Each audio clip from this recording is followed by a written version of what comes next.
Hi y'all, welcome back to this parenting series, the ABCs of Raising the Next Generation. I'm Trina Titus Lozano and I am finished raising my children. I'm very proud of that. Now I have 10 grandchildren. But these principles, I'm going to say the absolute basic criteria, the ABCs, the absolute basic criteria for raising the next generation are principles that I use and my parents used when they trained me, and they even learned from their parents. So you can pass these down from generation to generation.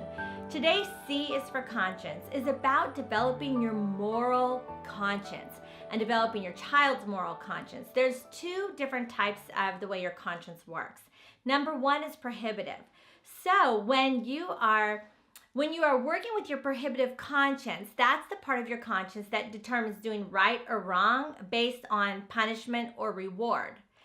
Or there's the assertive conscience, which is based on right or wrong based on just the love of virtue. So when I'm making decisions, if I'm using my prohibitive conscience, it's going to let me down. If I only use that, we've got to really strengthen our assertive conscience so that we make more decisions just out of a love of virtue.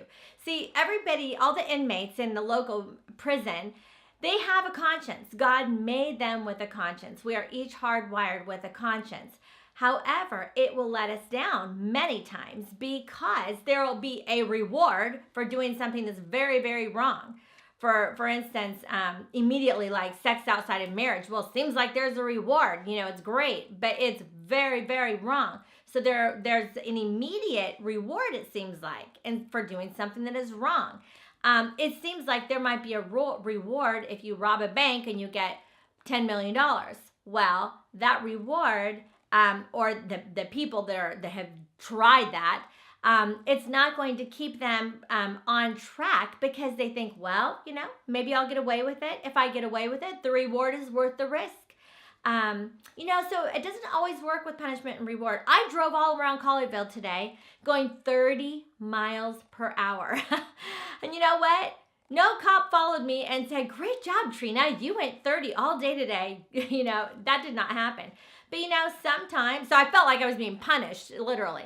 But you know, sometimes there is a punishment when I speed.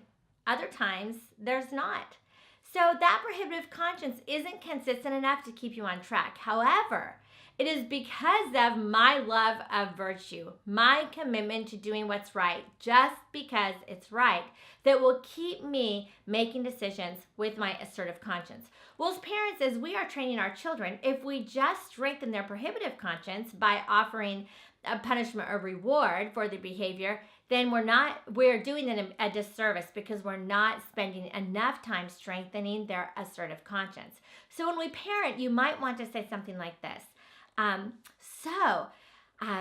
Brandon, if you would pick up your toys, Mommy will be so proud of you. You know, that's the right thing to do, to pick up your toys. God gives us blessings and we're to take care of our blessings. So it's really fun to take care of our things. Come on, let's get your room cleaned up. Okay, that would be me developing his assertive conscience. Let's pick up your toys just because it's the right thing to do. Here's what I would say if I'm developing his prohibitive conscience. Hey, Brandon, get your toys picked up, because if you don't, you're going to have time taken away from your iPad. Or, Brandon, get your toys picked up, because if you do, I will give you 15 minutes of screen time and I'll give you a lollipop. You know, so there's reward or punishment. So, but that's a way that's just only developing that prohibitive conscience. So it's fine to use that sometimes. That is part of the way we make decisions. For instance, heaven and hell. You know, there is punishment and reward ultimately for every deed that we do. But that's not our motivation.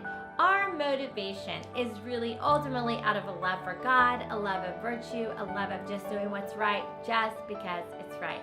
I hope I taught you something today about your conscience and the way that you do make morally correct decisions. And you can pass that down to your children. And thank you so much for watching. If you like this video, share it with your friends. For sure, come back next week for D, hot topic. D is for discipline. See you next week. Bye-bye.